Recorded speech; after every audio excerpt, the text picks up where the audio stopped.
Hey there, and welcome to the Dynamics Hotdish podcast, serving up stories and knowledge on Dynamics 365 and the Power Platform. This is what's hot in Dynamics. You're now joining Merlin Schweiger, Liz McGlennon, and Ashley Steiner.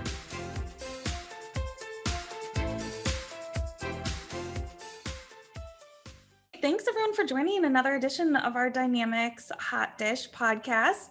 We're excited this week to be joined by Molly Fuchsel, who works for Dynamics User Group. They are really well known for putting on the virtual conference, DynamicsCon. Also excited to hear about the in-person event that's coming later this year. So Molly and I actually used to work together at Dynamic Communities. So we know each other pretty well and really excited to kind of get your feedback and thoughts just on community and conferences in general. So thanks for joining us, Molly. Awesome. Well, I am so excited to be on the Hot Dish podcast with Liz, Merlin, and of course, Ashley. Her and I, like she said, go way back. So thank you for having me today. Awesome. So do you want to kind of give just a little background on yourself, a little like elevator pitch? Tell us what you do, how you work with Dynamic User Group. Absolutely. Yep. So as Ashley mentioned, her and I both started Ashley, I don't want to speak for you, but we both worked on community together at Dynamic Communities. And after I decided to leave Dynamic Communities, I was actually, approached by John Stipula, who said, hey, I've got this idea for this event, and I think it might go really well, and I'd love it if you'd help me. And I said, I think I'm good, but thank you so much for thinking of me. I'm honored. And then, a couple weeks later, same thing. He's like, so just seeing if maybe you'd reconsider. And okay, tell me a little bit more about what you're thinking. And he had really put some good thought into a virtual free to attend conference for the community. And I was like, he's actually, he's serious about this. This could be good. And mind you, this was in March of 2020. So our world was quickly changing in March of 2020. Then I think he came back one more time and he's like, I just wanted you to know I'm still working on this. I'd still love to have you involved. And I wanted you also to be aware that any proceeds we have will be donated to charity. And for some reason, I very much remember reading that message on LinkedIn thinking that was the moment that convinced me to get involved, because to me, that's what community is about, is giving back. In the end, it's cyclical, and it's all about how you can do better for others and how you can enrich and create betterness around everyone. So that was really that point that changed my mind to getting involved with Dynamics User Group and their really big push and goals for driving and building global communities. So in May of 2020, well after we had all unfortunately seen what was ahead, I signed on with John Stipula and Jake Roeder at Dynamics User Group to do DynamicsCon in September. And obviously, fast forward, we've had two very successful global multi-day virtual events, planning our third in September of 2021. And as Ashley said, even starting to expand into the in-person events arena. And I'm excited to tell you a little bit more too about how we're bringing community together beyond just events. So there's my long elevator pitch up to the 62nd floor for you. I love it. I'm curious, like, how you knew John Stipula. Did you know him before this, or was it somebody that just reached out to you? Yeah, somebody else just asked me that recently too in the community. I knew of John through my work with Dynamic Communities and the Power Platform communities. And so I think just working in those channels together, he had known that I had decided to what I thought was part ways with communities as a whole in this space, but he convinced me to come right back on in. And I'm so glad that I did.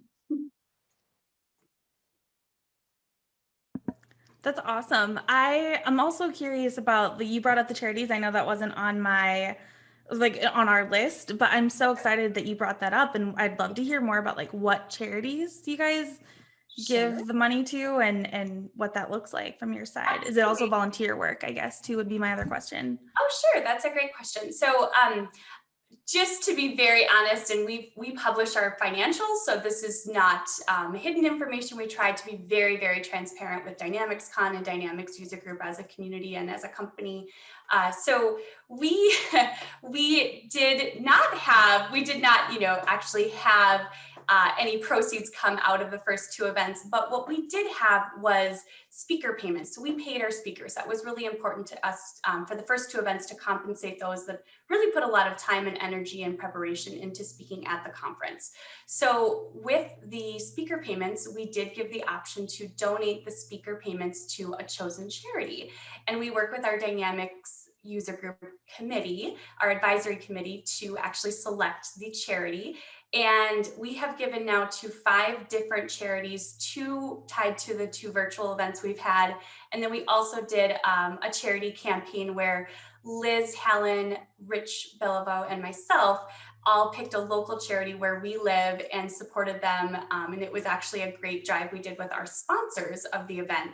And that was exciting. I wish I could give you the number, but I think we gave over 40 gifts, holiday gifts, if you will, to local charities around the holidays, thanks to our committed sponsors. So just things like that. We've also helped direct relief specifically for children in crisis and during COVID last year. So that was our first. And then our second one, you all may remember we had Sean and Taylor Dord as our keynote speakers. Very fascinating story. I'd recommend that you check out their keynote session on DynamicsCon's YouTube channel. But because of Taylor's journey, he actually started a charity called Pennies for Taylor. And we donated the speaker payments and any other donations that came into Pennies for Taylor to honor him and to really recognize the good work that he's putting back into community as well. So, and then I love that you asked about volunteering. So we work with volunteers every day, but that's one thing I've thought about is how is Doug as an organization volunteering their time. So I have to get back to you on what that looks like, but it's actually been something I've been thinking about is we, of course, work so much in volunteer work and efforts every day, but how can we, again, give back in that way as an organization? And so top of mind, Ashley, I can't wait to report back. I'm gonna let Liz and Merlin jump in and ask a question, but I'm really, can we just take a moment and just recognize how awesome Doug is for a name of user groups? I think that's awesome. It's fun. That's great. That's great. I think of Doug, the Saturday morning cartoon when I was growing up, whenever I hear the word Doug. So I just think it's a fun name. I like it. We can do a lot with it too. Yeah, so I guess. Oh, go ahead, Merlin. You go first. I was just gonna ask about the upcoming events. So like what should we know about, or like anything you want to talk about for the virtual DynamicsCon that's coming up in September? And then also I know there's been an announcement that there's going to be an in-person one. So any news for either of those? Yes, absolutely. So our third virtual DynamicsCon is happening September 20th through the 23rd. That's a Monday through Thursday. And that sounds like a lot, but they are actually half days. We really try to hear the community, and the virtual event fatigue is a real thing. And I think that we need to allow people that flexibility to still be able to work, monitor the inbox, heaven forbid if we're back at home homeschooling children and just preparing and being very aware and sensitive to everything that's been going on over the last year. So we are doing the 4 half days. It's 9 to 1 Eastern Standard Time. And then we just concluded our session submission window. That just concluded. And so we had 286 session submissions, which is fantastic. And I believe we've had, if not as many speakers, more very close to hitting the top number of speakers that submitted sessions. We had about 215 speakers submit sessions, which is really exciting. We did have a rule in place, again, to hear the community that said a maximum of 2 session submissions per speaker. We used to have a much higher rule. So of course, you can imagine some people got very creative and wanted to submit many, many sessions, but to keep it a little more fair and just keep everything a little bit more on a level playing field, we have 2 submissions per speaker. And so we were excited with those numbers that came in. 61% of the content that came in is categorized as premiering content, which means they have not done this session at a previous conference. They are debuting it at DynamicsCon in September. So that's a big thing for this space. It's important to have new content. I think that's what people want to see. The repeat sessions are great, but we want to be a place where you get to see it for the first time. And then we had 27% rookie speakers submit sessions. So a rookie speaker is a first-time presenter, and that is defined as a first-time presenter in the business applications community. So super excited is what I was going to say, just to see people coming out and having those conversations to encourage people to do this. People really do message me, even just on Twitter, and say, so I'm thinking about submitting a session, but tell me more. So it's fun just to be able to help them. And so now we have just opened voting for the September event. So all of our content is voted in by the community. So anyone that's listening, I believe we'll have one more week of voting when this podcast airs. And July 28th is when voting concludes. So you have 12 votes representing the 12 sessions per track. 5 tracks at this event, just like the previous events. We have Dynamics BC, CE, F&O, Dynamics GP, and Power Platform. So same tracks as the last event. And I'm just trying to think, I think I gave you the dates again, September 20th through the 23rd.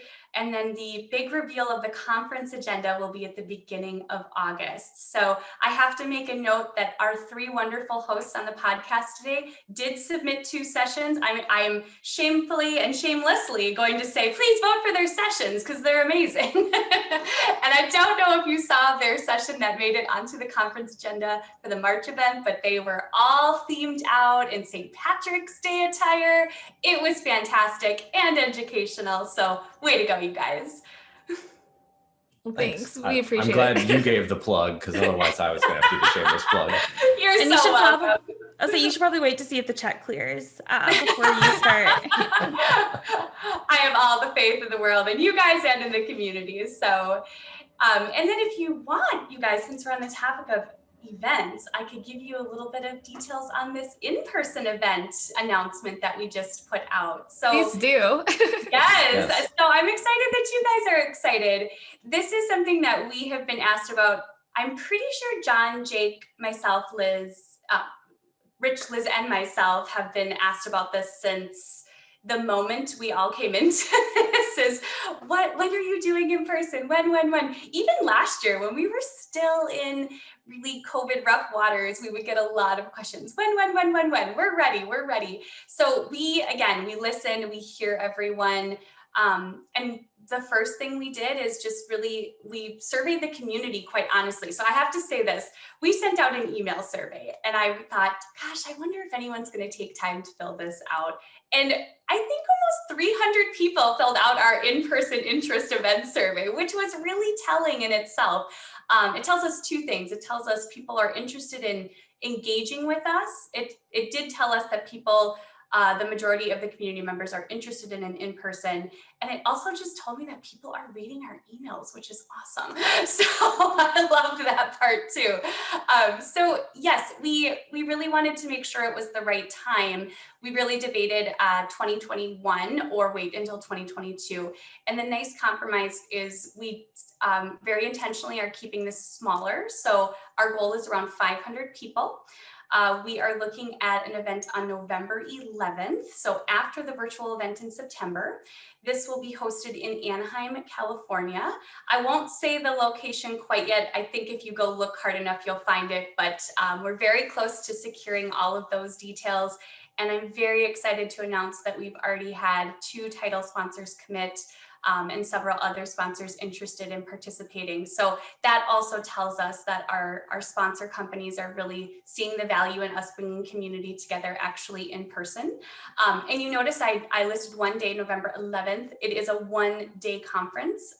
We really, though, to us, and we're figuring out these details, but it's equally important to us, of course, to have the educational content represented, to have the really supportive sponsors represented, but also to represent networking and just togetherness. So we're doing things the night before, we're doing a big reception the night after the educational sessions, doing a big reception. So we're just really excited to bring people together. And I think we're going to come up with some really fun things because we like to think that's our niche, right? We like to have a lot of fun with Dynamics User Group and try different things. And so it'll be fun. There might be superheroes walking around or something like that, who knows, but it'll be really fun. So you guys will have to let me know if you're interested in coming. I'd love to have you. Yeah, I think we all are interested. But one thing that you said in there, Molly, that I think is just really powerful is the power of community. You sent out this email and over 300 people. I think Merlin said he responded. I know I responded. Oh, thank you. But that's one of the things that's awesome about community is that your voice is heard. So clearly, when you wanted to hear what people thought, and if they had said, "Oh, no, we're not ready," you guys would have waited. And I think that shows a lot of, like, I think that's great on the behalf of Doug, just to kind of listen to what people are needing and wanting in order to fulfill their roles. And a little bit of insider scoop for those that are listening and for you three is we want to hear the community and everything they want, of course, right? And as a company, we have to make decisions and decide the risk versus reward, right? And so making all of those and having a good balance is something that we constantly evaluate and reevaluate, and what's good for the community and what can we take on as a company. And so but always our ears are open, and it's about what the community wants. And so one thing I didn't even mention that maybe you guys and the listeners would want to hear is the tracks that we plan to represent at the event today. And this is not finalized, but a little, again, insider scoop for the podcast. The tracks that we plan to have at the event right now are BC, CE, and F&O, so the Dynamics products. And are you planning to take the same approach to selecting the sessions through voting, or will that process be different, do you think?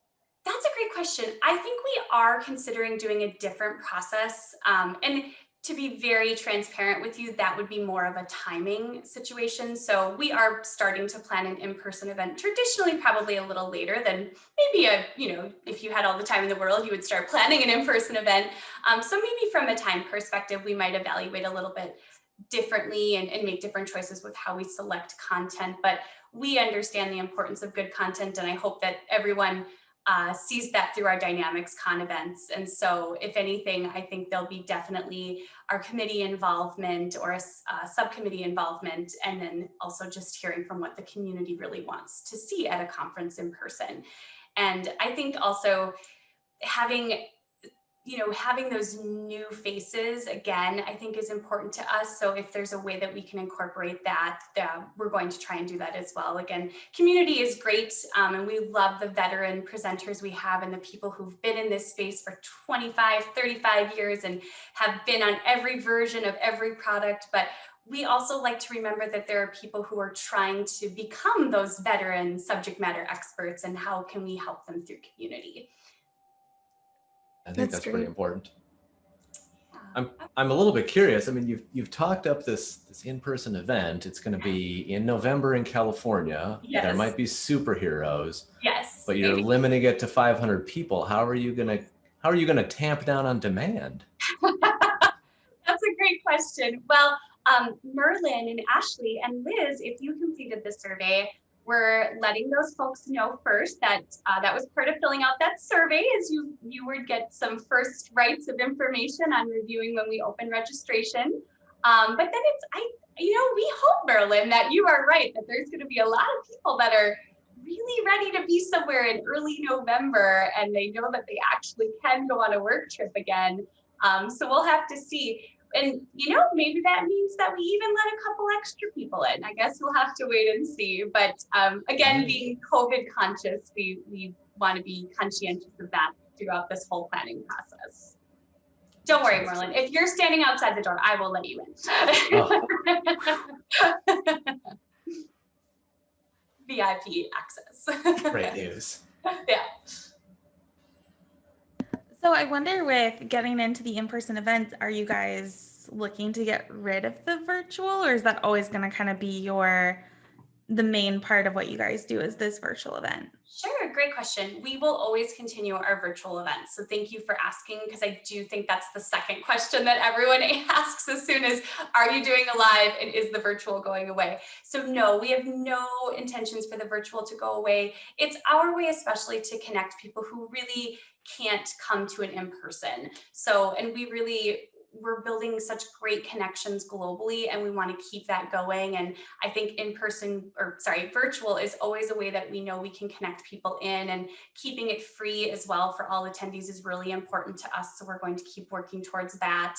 And so if anything, I think right now we're still planning to do the 2 virtuals every year as well. And where we go from there and how we make those a little bit more fun and unique is kind of our next goal of how do we keep people engaged. And this is a great place to learn the products, right? We hope we're really providing a lot of education for our community members, but you're all together, and there's just something special about having a niche, right? That brings you together. If it's a superhero theme, if it's graphics, fun graphic designs for people to use, we really like to build on that and just make it a fun experience overall. So I'm excited to see where we go into 2022 with that mindset. So Molly, you had brought up previously that people frequently message you about like presenting for the first time. I'm curious, like, I feel like, there's probably a lot of people listening that haven't presented at some sort of conference or event like this before. Like, what advice do you give a first time speaker, or if they're kind of debating whether or not to submit a proposal? Sure. Yeah. Well, I always find out where they are in their journey, right? And get to know a little bit more about them as a person and what they hope to accomplish with this. And if they maybe don't have a specific goal, but it's more just a personal goal sometimes. I would say equally it's personal versus professional. Some people really want that, to say they did that on more of a resume perspective, but some people say this is just a personal goal of mine to build in my professional spaces, that public speaking experience. And I love that. I love when people have that little bit of vulnerability right up front in the conversation. And I'm very sensitive with how I ask questions just to see how comfortable they are. Some people definitely are nudged by their company, which I think is great too, because that shows that their company believes in them and their company believes in them growing their skill set in that way. And sharing some knowledge that they've gained probably with that company. So I think that's actually really great too. So depending on where that is, that's where I take the conversation. They're definitely not cookie cutter conversations, Liz. So thank you for asking it that way. And then, usually Ashley knows this probably just as much as maybe you two do, but I try to just be a really good cheerleader for people. Like that's just me personally, that's what I try to do. And I sincerely mean it. And I know some people think I'm a little bit full of it sometimes, but as Ashley knows, I'm pretty excitable in general. So I just try to really be their cheerleader and tell them that, we're here to help them along the way. One thing we implemented this DynamicsCon, and I don't know if you three had a chance to see this or anyone else that's listening, but we implemented a mentorship program. Very informal. It's honestly just us connecting more of an experienced presenter with a new presenter. So we actually connect with all of our rookie speakers. We send them a message and say, would you be interested in a volunteer mentor helping you prepare for your session submission? If your session submission gets voted onto the conference agenda, that mentor can help you prepare your actual presentation from decks, product information, and just presentation skills. And I'm really happy to say a lot of people took us up on that. And we actually try to stay away from mentorship program. It's got this like more formal feel. I one day threw out when we were doing some marketing messaging, I said, just call it community buddy. Like just, let's connect you with a community buddy. And I think that's really what it is. We connect them and we let the two, the veteran and the rookie, take the conversation from there. And I love the stories that have come out of this program. It's, again, very organic. And it's a way that, again, community creates connection. And if we have a couple minutes, I'd love to just talk about how we think about that a little differently too. Yeah, there's two things I want to say. First, Molly, I would love to hear. But first, when you say that like you're a cheerleader and you really like have this excitement personality, I want people to know that's genuine. Like I know sometimes people are like, oh gosh, she can't be like that all the time. But no, truly, Molly is very genuine. She's a very just wants everyone to succeed kind of person. So just wanted to say that. That was me when like the first time that we run a video call with you, I was like, there's no way she's like that. And Ashley's like, no, for real. She's like that all the time. Yeah. Ashley was like, that's genuine. It is completely thanks, genuine. Ashley. She's very supportive. The second thing I think that if you want to touch on it, Molly, is how do people get involved in that community buddy program? If somebody's a veteran speaker, how could they get involved? Absolutely, yes. So it's, again, very informal. You email myself, Molly, at dynamicsuser.net, and I try to find someone that's in your same product interest. Or I actually found I had someone who was in one product, but they wanted to actually branch into a different product. And they said, could you hook me up with a veteran speaker in that other product that I'd really like to grow some skills in? And I said, sure. So again, just really getting to hear what people hope to get out of it. And just emailing Molly at dynamicsuser.net, and then I take it from there and see how we can best help you. And it's really been a great success. So I'm glad. And it's, there's just not, I mean, Ashley knows this, there's not a lot of work involved. It's just connecting people. It's the easiest thing to do. And I'm glad that we can be a resource to do that. That's awesome. So I think that you wanted to tell us about how you approach community at Doug, and what sets you apart. Yeah, absolutely. So maybe I'll just combine this too, because I know we've had really good discussion, and we have to go soon. But so we really, again, at Doug, we try to understand that community means different things to different people. It means that you're going to be more involved or less involved at different points of the year, different points in your career. And we also understand people communicate and engage differently. So this mentorship program is a wonderful example. It's a one-on-one approach, whereas we can post in our forums. We have forums for all the products on dynamicsusergroup.net. We can post all day long about who needs help on this, or who has a question about this. But sometimes forums just aren't some people's jam, to be honest. It's very front-facing, it's very public, and sometimes you just want to take that a little bit more privately into a one-on-one conversation and dialogue and dynamic. So I think that we really try to understand that small groups learn better. We've done, if you guys have seen this, we've done little YouTube videos, little almost tutorial videos about this is our new website. And we understand that some people just do well with that type of engagement, right? Where I just want to sit and watch on YouTube later tonight. I don't want to have to raise my hand or attend anything by a specific time. So that's not a new approach by any means, but it's our way of saying these are short 10-minute little things. Ask questions if you want during, or just email us, or DM me on Twitter if you have a question after. So really kind of understanding that big groups work for some people, small groups work for some people, one-on-one engagement works for other people. That's a very broad way to look at it. And then what programs can you build out from each of those is something that we really look at as an organization and hope to keep building. And then just to kind of roll that right into Doug and the different ways to connect. Of course, I mentioned the forums. We have the virtual events twice a year. We're we have our inaugural in-person event in November of 2020. We do plan, our hope is if the in-person goes well this year, to keep going with in-person into 2022. We have Skill Up, so that's a great way for you to have on-demand training courses. Those are the deep dive courses, a very interesting program. We're getting a lot of instructors. They're called instructors, and then students, of course.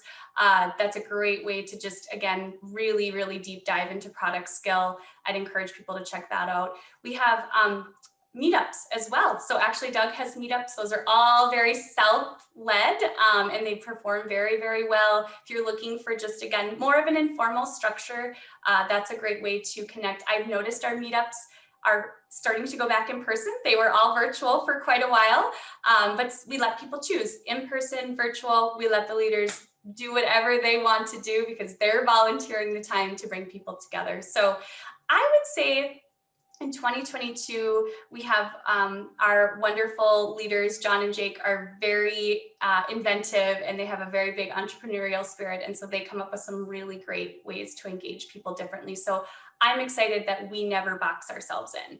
We just keep listening. And honestly, the best ideas come from the community. So we'll just keep listening, and I think we have a lot more to deliver that way. Oh, that makes perfect sense. Sounds great. And it's actually good for you to go through all of these different things that the Dynamics user group is providing, because I didn't realize that some of those things were available. So. Oh, great. Oh, I'm glad I could help. But I think one of the cool things you mentioned are the meetups, as you call them. So it's like on a local level, I'm guessing those Yes. meetups are. So do you offer like support and help if they're like, hey, I want to talk on this topic, and you guys have this just probably database of people? Are you able to connect them with people, or is that kind of the support you offer? That's a good question. So we don't upfront, I would say, offer that type of level of committed support. We absolutely will never say, no, we can't help you. That's not the way we operate. We always find ways to help people when they reach out. But we do set the tone that this is very, again, self-led by the leaders. So very similar to chapters, with those of you in this space who've heard of chapters, meetups work the same way. We just really let them be user-led and user-focused on the product. So whatever that, or I shouldn't say just partners and users, can lead these. And what they want to focus on is, in line with the product, the Dynamics or Power product, we let them take it from there. So they generally will find their own presenters and topics and things like that. But of course, if anyone is ever struggling in any way, we're here to help. That's our job. So, and more than that, it's just the right thing to do. And so I'm wondering, because two out of the three of us, I'm the end user, but both, Marilyn and Liz work at consulting companies. Liz is an independent consultant. How can partners get involved? Because sometimes that engagement looks a little bit different than an end user. We allow anyone to get involved in any of our offerings. So just to give you the simple answer, partner, user, independent, Microsoft employee, we want everyone to have the equal opportunity to be involved.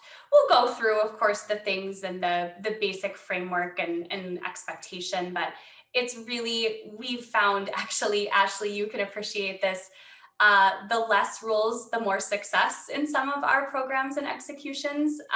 So I think that we've found a lot of value in that. And again, just making sure that people are in it for the right reason. When they realize how much work it is to volunteer in some of these capacities, I think that really kind of sets a tone for, if you want to put all this work in and get the people here and get them coming back, it takes a certain flow and it takes different, that specific type of content. So I think people are just really well aware of that, and it works well. And again, we have few rules, but people quickly understand that the best thing you can do is just help offer that product education and guidance. So great question.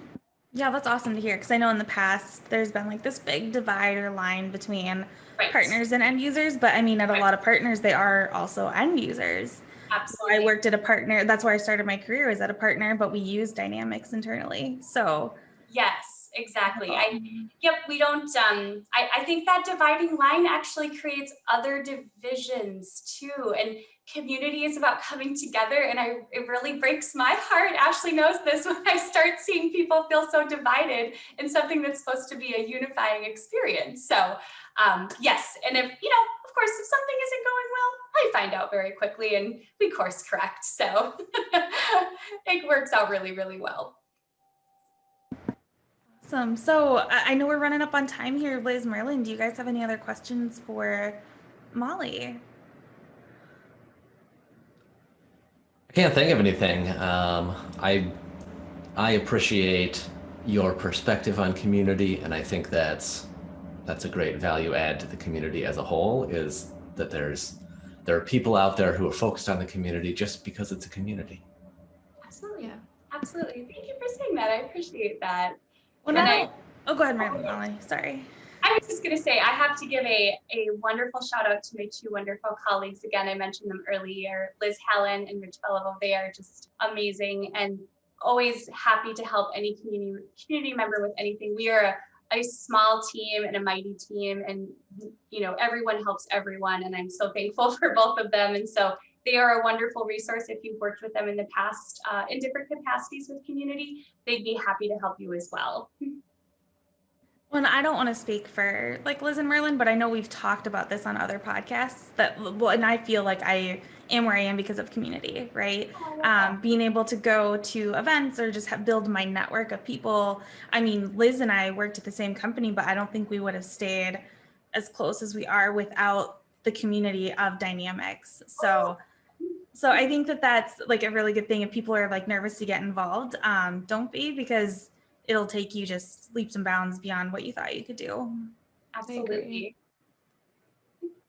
So are we gonna ask Molly our signature question? We should. Yeah, go ahead, Liz. So Molly, what is your favorite hot dish? And do you know what a hot dish is? Oh my gosh.